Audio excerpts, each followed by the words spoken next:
welcome to Two Seals and a Walrus. I am your co-host, Sean Webb. We are the only show on the internet that has two United States Navy SEALs as co-hosts. To my right, Ben Johnson, United States Navy SEAL Sniper, and to his right, United States Navy SEAL Sniper, Doug Moulton. Say hi, everybody. Hey, guys. Hey. Howdy. And today we're going to have a little nonsense episode that we're interested in having this conversation with Doug, though, because we know, and you're about to find out, that he just got back from a little vacation that he took down to where? A little town called Aspen. No, I'm just kidding. I went to the Turks and Caicos, which was really cool. Yeah. So, you know, I've spent some time down on Grand Cayman and the Cayman Islands and the Bahamas and stuff like that. I've never been to Turks, but I understand it's very similar to where it's like very warm and somewhat humid, being right on the ocean, but it's not unbearably hot, especially during this time of the year. It's perfect. And especially when you're down there to propose marriage. Yep. I did propose to my girlfriend, so now she's my fiancé. Really excited. You know, even outside the proposal, it was the coolest trip, and then I think doing the proposal the first full day there just really, I mean, it became a proposal trip, but it was cool. Yeah. So it transforms the whole trip, right? Yeah. So it's like, hey, we're going on vacation, and then the first day you're like, oh, by the way, you want to do this, fiance? Well, it's funny too. Is I've got a 360 camera. I have the Insta 360, which we've talked about before. I did just way too much research on which model to get. Anyways, I still stand by the Insta 360 being the best bang for its buck, hands down. So, anyways, when we do trips or go anywhere, I like to bring the camera. And so what I did was I basically did like a little map study of the area before I went there and found a little area of the beach walkable that was kind of remote away from people and other resorts. So I was planning to do it there. You know, this was my 50th iteration of how I was going to do this in my head. This is the one I landed on. And so I was like, I told my fiance. Now I said, I was like, hey, let's go down the beach. You know, I think there's an area down here where there's no resorts and we can get some really cool photos with the 360 camera. Yeah. She knows I like to do that. And so, and I set the camera up and everything. I had the ring in my pocket, and I was so nervous she was going to see it. She definitely could tell I was like getting nervous or anxious, which was really funny. And I just ignored that. But yeah, so you know, I staged like we're doing a photo together, and then in the middle of it, you know, I jumped into my little spiel and took the knee. Nice. Yep. Yeah, I got that picture from vacation, and I was like, oh shit, it's happened. It's done. It's like that happened on your birthday too, right? Or I did it the day before my birthday because I didn't want to wait another day. You're just so excited. I was you were like, originally going to do it on my birthday. Yeah. Because I think that's cooler than a birthday. I mean, yeah. You guys know me. I don't care about birthdays. Yeah. Birthdays are weird. Yeah, it's just another day. It's another rotation around the sun. But anyways. Yeah. We're nowhere near where we were originally born, by the way. Yeah. When we spin around the sun. And yeah, because the sun is spinning around a giant black hole. Yes, right. Yeah. And so we are well far removed from wherever we were when we were born. Is just our relation to the sun. I wonder if there's a website that'll show you the distance based on your age. Probably. That would be cool. Yeah. Probably not popular enough to find. Should be popular enough. I know, right? If people thought about that stuff more. Yeah. Yeah. So did you stutter at all? Funny. I do remember you. This kept popping in my head too. You mentioning like, hey, it'll be interesting to see what level of awareness you were, you know, during the whole process. Yeah. Man, I was way like I've done some crazy stuff in my life and haven't been half as nervous as I was then. 100%. Yeah, it was interesting being in a situation where I actually felt nervous. Excited, nervous, but nervous because it's a big deal. I take it serious, and I know she does. Yeah. No, I was definitely nervous, and I couldn't step outside of it. Wow. Yeah. So I just accepted it. Yeah, there's some stuff that you just, I mean, you know, there's a lot of stuff that you can shunt to ground with your meta awareness of, you know, taking in and looking at your emotional response, and then that gives you a distance between you and the emotional response. Yeah. But there are some things. I couldn't separate the emotional distance. Yeah, there's some things that you're just not going to be able to distance yourself from far enough to where the physiological reaction still isn't affecting you, right? Yeah, she said, I mean, shit, I've been less nervous to jump out of planes or get shot at. I mean, that's not an exaggeration. That is a literal comparison. I mean, 1,000 times less nervous. I was less nervous when I got shot. But yeah, no, it's funny. I asked her about it later, and she's like, it was interesting. I could tell you were nervous when you first started talking. And I was like, yeah. And the week leading up to it, too, every once in a while, she'd be like, hey, something on your mind? And in my head, I'm like, yeah, I'm trying to figure out how I'm gonna do this at this trip. And I'd be like, oh no, just I got work going on, stuff and things. But yeah, the week leading up, like every other day, or something on your mind, something on your mind. Yeah, this ring I'm trying to hide from you right now. It's in my pocket because I just picked it up, and I forgot it was in my pocket. Sorry, try to buy something as a surprise while the person you're trying to buy it from has full control over all of the money. You just like slowly take some money out of the ATM and build up enough. I mean, keeping the change from incomplete dollar charges, piling it up. Yeah. You know, whenever I purchase anything, right? We have good credit, so we try to keep an eye on it, and we try to keep an eye on fraudulent expenses and things like that. So whenever I use my credit card, a little alert comes up on Whitney's phone. Oh yeah, no, that's the same way. I got a direct transfer from all of my accounts to Jessica's. Yeah, because pretty sure I got government debt they garnished my wages for, so I just get rid of it out of my accounts immediately. Right. Yeah. And then everything that I spend just on a credit card. Yeah. From a joint account that sends a notification to her. Right, yeah. So there are no more surprises anymore of, hey, that. honey, look what I got you. And she's like, yeah, I know, I got the notification when you got it. Yeah, thanks. Thanks for the flowers. So you better have a badass proposal, too. It's like, I don't know how you expect that. Party wolves, dude. Yeah, well, hey, we actually, funny you say that. We just did an intro to an album, like a concept album. This new artist is about to release, and we're doing one of those music videos too. But they decided to go with Party Wolves, which is horrifying. If anyone hears this and hasn't seen Pop Star with Andy Samberg, just do yourself a favor, pause this and go watch. Yeah, and then you had the joke. And it's one of the movies that these guys introduced me to when we took a trip down to the Amazon. One of the only movies that was on the laptop that we were able to watch was Popstar. But it was epic, and it made the trip amazing, and it was a hell of a lot of fun. Yeah, we had a good time with it. So, how long did it take you to decide that was going to be your proposal trip? Like, did you plan the vacation before the proposal, or did you plan the proposal before the vacation? I mean, we planned the trip like 7 months ago. So like at that time when we planned it, originally I was like, yeah, I'll probably propose sometime after that, and I was really basing that off of, like, what was her ideal timeline. But as it got closer, I realized I needed to start ring shopping. And as I did that, I was like, "What? Why am I waiting? Like, this trip's perfect." Right. Like, I knew I was gonna propose to her like after like a third date, I think. Yeah, it doesn't take long. No, you know when you know. Yeah, I mean, I pretty much knew with Whitney pretty early on. Yeah. And it was, and ironically, I stopped at a Kmart and got a quarter out of my pocket and went inside the Kmart and turned the dial on one of those plastic toy things until I got a ring that I then proposed to her with from the Kmart. That's awesome. Yeah, it wasn't, I don't know. I don't think it was in the Kmart parking lot that I actually proposed. I think I waited until we got home. But I actually got no such thing as a safe Kmart parking lot. Right. For those of you who are under the age of 35 or not homeless, Kmart is kind of like Walmart. Yeah. So you don't want Kmart's like Walmart's less cousin, educated, more backwoodsy cousin. Yeah. I was unimpressed with Kmart's ability to do business. I literally walked into a Kmart in Tallahassee, Florida, when I was going to college, and I was in college in 91 and 95, something like that.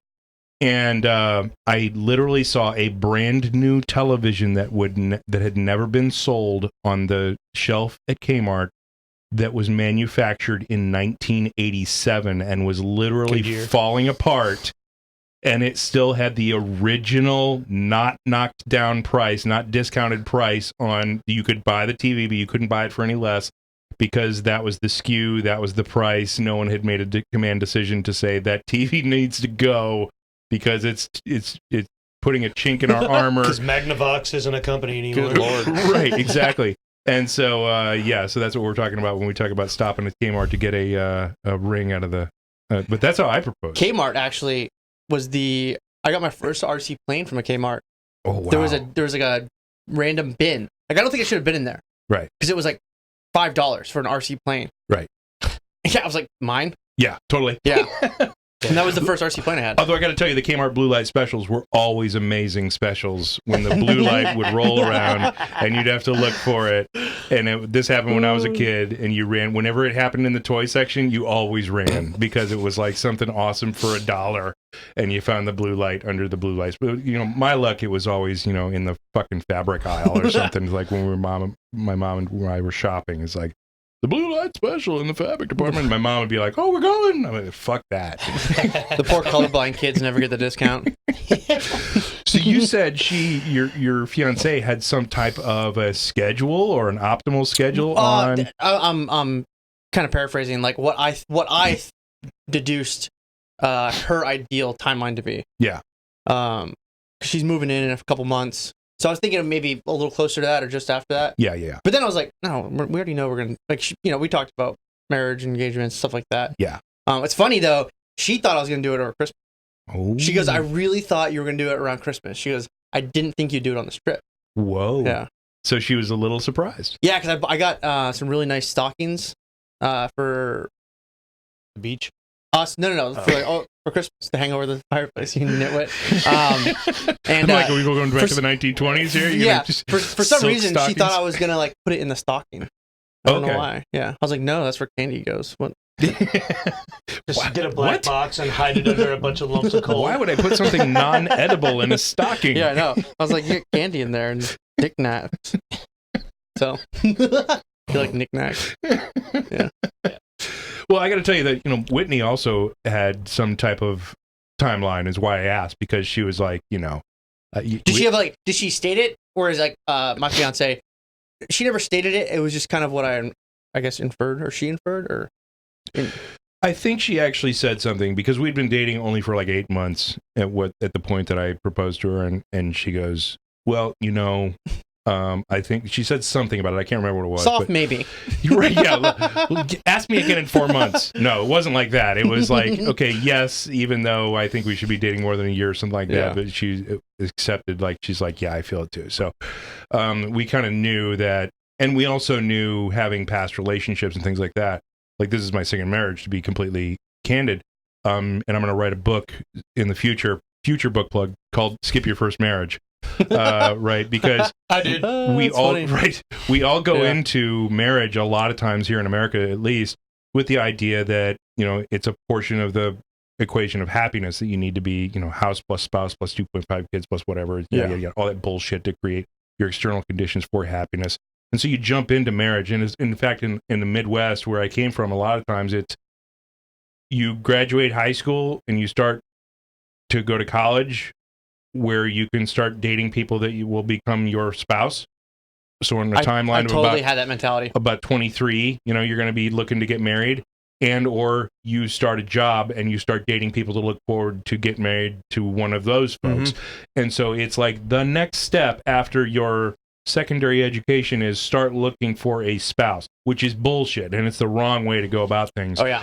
And start looking for yourself. Right, exactly. And so one of the things was, I got caught up into that whole trap of, oh, well, I'm supposed to get married now, and this person fits the mold the best, and you wind up getting married to the wrong person, and you don't understand what a good marriage is, which is a tough, malleable, elastic relationship that requires work every day of your existence within it, and that's true of dating somebody long term. And then I see a wedding as a party where everybody gets together and celebrates that you're going to make a commitment together. But then the day after, there's no fucking magic. It goes right back to the same relationship it was the day before, except with a ring of your choosing. And then... Except you told God in the state that you would hang out until one of you dies. Right, exactly. For tax purposes. Right, exactly. And so now the government has some kind of a role in being able to govern how much money you pay into a tax system and yada, yada, yada. So... that's what it is, and that's how you have to go into every relationship and every marriage, is that it's a tough thing you have to put work into and be agreed that you're going to find a middle ground and everything. And then you have the party. And then you go on right back to, it's a tough thing that you're going to have a relationship with somebody, and you're going to have to take steps to make sure that it continues to be healthy for both parties moving forward. And it's not a magic thing that just automatically solves all your problems in life. it complicates things to Yeah. a large degree. But if you go into it knowing that, and you go into it knowing that you're a team, and that you want the team to win, you want your partner to win, and that you'll sacrifice some of your own needs for that, and then you're going to survive, and you're going to go long term. Two of the biggest mistakes. I've never been married, but I've had my fair share of unsuccessful relationships. Which failure in any capacity is where you learn the most, and I think that's exceptionally true in a relationship. Yeah. There's two things I think people make the mistake of is, first of all, not knowing yourself well enough. Because if you don't know yourself well enough, I mean, how can you know what you want, you need? How if you're not aware of your own, at least some or most of your own quirks or neuroses, how can you do that? Yeah. And the second mistake I see with people making relationship decisions is moving forward in a relationship with somebody where there is a trait or characteristic about the other person that they actually don't like, but they've convinced themselves it'll change. Yeah. Like if you don't truly, again, I haven't been married for 30 years yet, but like if you don't love the whole of the person, you're fucking lying to yourself. Yeah. Like you don't have to love every single thing about a person, is what I'm saying. But if there's something about it, you're actually kind of telling yourself like, oh no, they'll change that little quirk or habit or whatever. Yeah. Stop. Yep. Stop. It won't. Stop. Go away. Yeah. You cannot go into a relationship expecting the other person to be able to change to fit your expectation of them, because it just won't work. And then that difference in, you want to talk about a book plug. Your equation of emotion, your entire emotional landscape is predicated upon two variables. And one of those things is your expectation or preference of the things that you attach to in your life and that you think are important. And your other is your perception. And if you have a perception that this other person is going to change to fit your expectation or preference, not only are you going to have a fucking tough time in your life waiting for that to occur, if this never fucking occurs, if this change never fucking occurs and this expectation or preference never gets met, you're going to have a lifetime of bad emotional landscape results as this relationship continues to be what it was originally that you wanted it to change and isn't going to ever change. Yeah. Yeah. And so, yeah, definitely go read Mind Hacking Happiness for that. Actually, I mean, honestly, though, like we shit on you for book plugs, but I will say, and I don't get money for this, your books are great. Thank you. They really speak to this, and they articulate it in a way that, I mean, anyone can understand. Yeah. It's not like reading a physics book from someone just using jargon that their little niche understands. Yeah. You really shed light on it in a way that makes it very palatable and digestible. Okay. Book plug. Thank you. You owe me a beer now. I do owe you a beer. No, I mean, I have gone through both your books, so to be clear. You know that. Yeah. I know that. But yeah, no. And I know we kid about it, and but to take all humility off for a second, because you're supposed to say, "Oh gosh, shucks," I wrote two of the best fucking books about the human mind that are currently in print. Go fuck yourself if you don't think so, right? Sorry to be so crass about it, but curt about it, so direct about it. But I mean, the feedback from the community is that I've done so, and I've done so without a PhD and all this other stuff. I just kind of thumbnailed it. And oh, by the way, all the PhD folks who are coming at it from the data side say, yeah, he fucking nailed it. So that's kind of cool. But it's a cool thing that you can take control of your mind and change how your mind works. And then it gives you a good view into relationships and shit like that. So anyway, you can go check that out if you're interested. What I want you to do, though, is I want you to pull out your phone, and I want you to show us some of these amazing images. Now, you can talk through these, and we can put them up in post. Yeah, well, for anyone that doesn't know what a 360 camera is, your world might be blown in a second. Yeah, and by the way, Doug really does love this Insta 360 camera, and he really did do the multiple hours of research to be able to pull this thing into his life and use it for a technology device. What I did after the fact is because he loved it so much, I checked to see if they had an affiliate deal, and they do. And so everything that you see here in the next number of minutes, you're going to be able to get a discount on an Insta 360 camera because they're so friggin' cool, and we wanted to have an affiliate deal with those guys. So talk to us about the one picture that you just showed us. Like, what is that? Yeah, so that is the actual proposal itself. Like I said, I had told my fiance, like, hey, let's go just take a couple photos. So I set up the camera on a little stand it has, which the camera edits out its own selfie stick, for lack of a term. Yeah. It edits it out on the fly. It does the processing in the camera itself, which is really cool. So when you see the picture, you can see the shadow, you can see the shadow of the stick. Yeah. But you can't see the stick. It looks like someone's just kind of taking the photo. And then you actually manipulate the photo on your phone. So it does the processing. So basically you connect Bluetooth or Wi-Fi. You connect to the camera and you manipulate or edit the photo from your phone. Yeah. Which my initial thought was like, oh no, I'll do my computer. No. Once I used it once, I was like, oh, this is pretty easy. Yeah. Crushes battery because it uses like your maximum processing power because it's a 360 image. So you can zoom in, you can take the same image, make it look like an infinite number of different photos. Okay, so you capture all of the data all around you in it's 360, 720. 720, holy shit, that is a lot of memory. Yeah, so it's two 180 fish eye cameras back to back. And so at that point, it has all the data, and then you can go back retroactively and say, I want this angle. Yep. I want to look at this angle, or I want to make a small world view of this angle, or I want just this side of this camera to give me one aspect of what was going on over here in regular 720 by 1080 or whatever. Probably my favorite thing about it is I have never used it to actually take a still image. Mm-hmm. I'll record 5K video. Yeah. And then after, I'll just screenshot whatever angle and field of view I want. Wow. That's awesome. Yeah. That is amazing.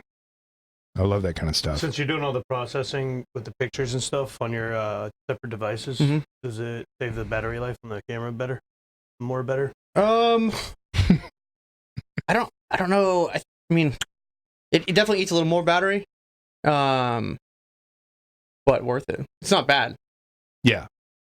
Well, I got to tell you, in comparison, like when we talked about this previously, we compared it to the GoPros. The GoPro batteries are horrible. Like after about 4 or 5 uses of those things, the GoPro technology is amazing, and the stabilizing technology, and you can take some amazing footage.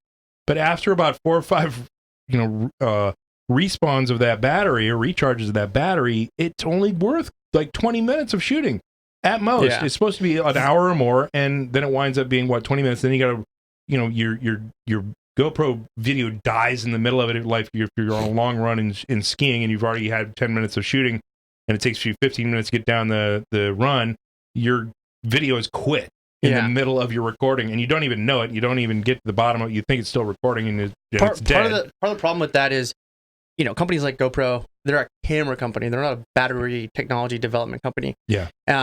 Lithium polymer or lithium ion batteries, for example, lithium ion's a little better at this, but if you dump the charge, recharge, at a fast rate and low cooling periods between, which is that's what the cameras are built for. They're built for a ton of power and then recharge real quickly. It just kills battery. Battery technology is not designed for that. Right. We did a fishing charter, which was really cool. We caught a couple blackfin tuna, and then the thing we did with the fishing charter is, so I have you charter the boat for the day and you can do whatever you want. Yeah. And so I had told them for the last few hours of the charter, I wanted to go to just some remote little island. Yeah. So we went to literally this little island where there was no one there and just hung out and snorkeled with stingrays and ate lunch. Nice. Did you freak them out and say, hey, we want you to be a part of a threesome? No. Did you try to feed them when you were feeding the stingrays?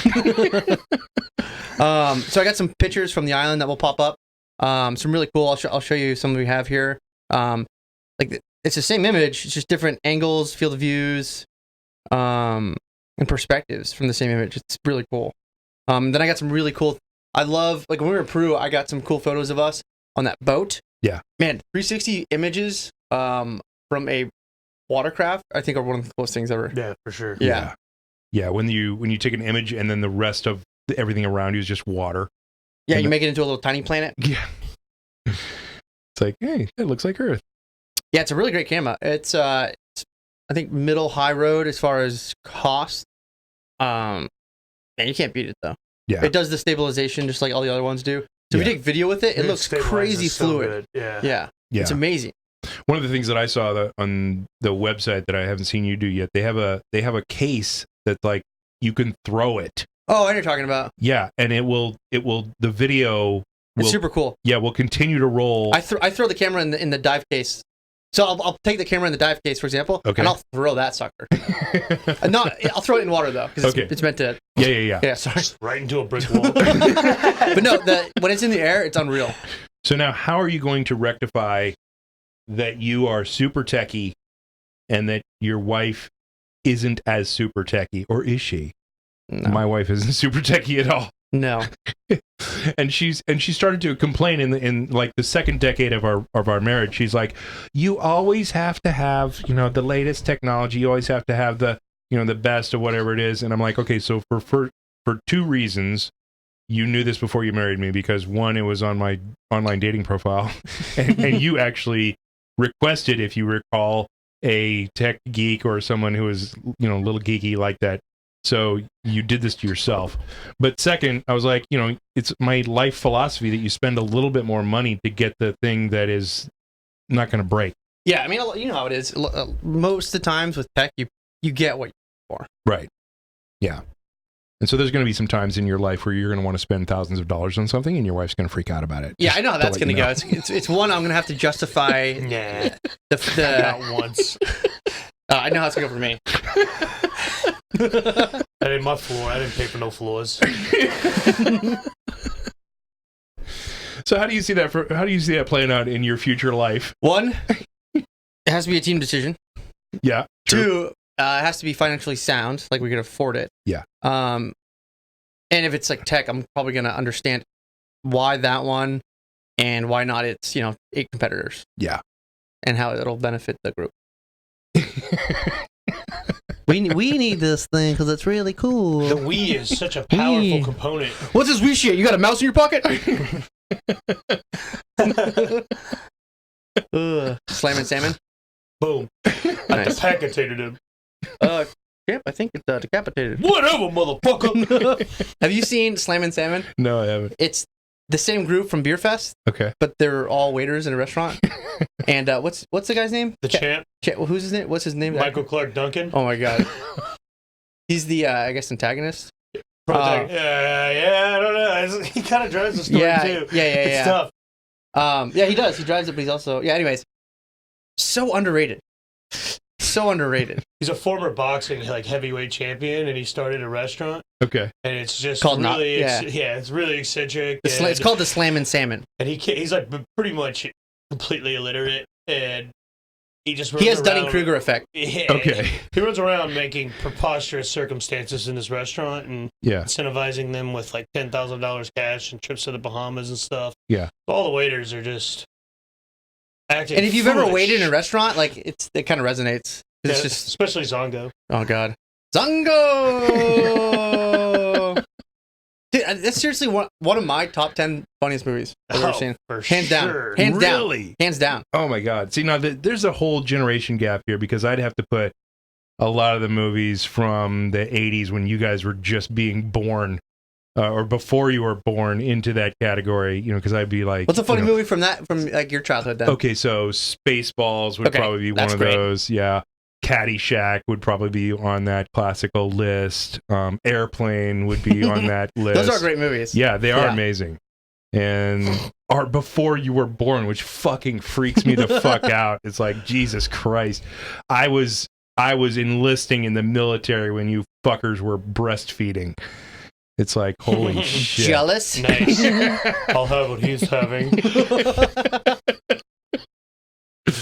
Yeah, so so I was failing at buds before you guys were even had object permanence. Nice.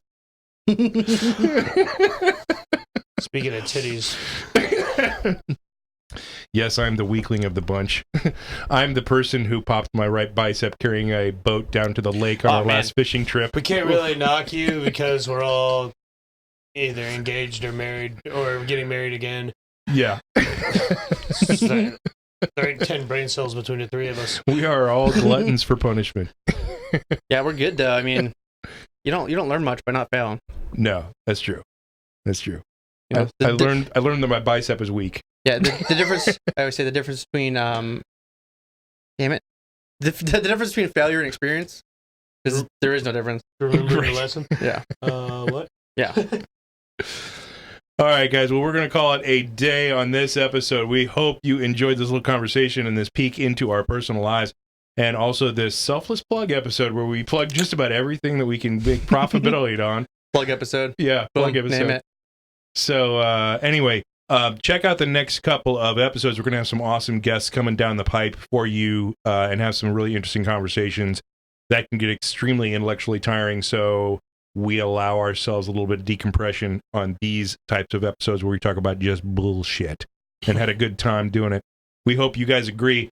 Don't forget to hit that subscribe button, mash that bell icon, and I've been talking to the camera the whole time when I'm showing Doug flipping through his phone. I saw that. I was wondering if it was recording that. Oh, it's totally recording. As I'm texting my fiance. Yeah, me on the wrong camera that I'm trying to point to people saying, subscribe and hit that bell icon and watch Doug as he's like flipping through his phone, texting his fiance, I'm almost out of here, baby. Anyway, we hope you guys have a great day. Talk to you soon. Peace.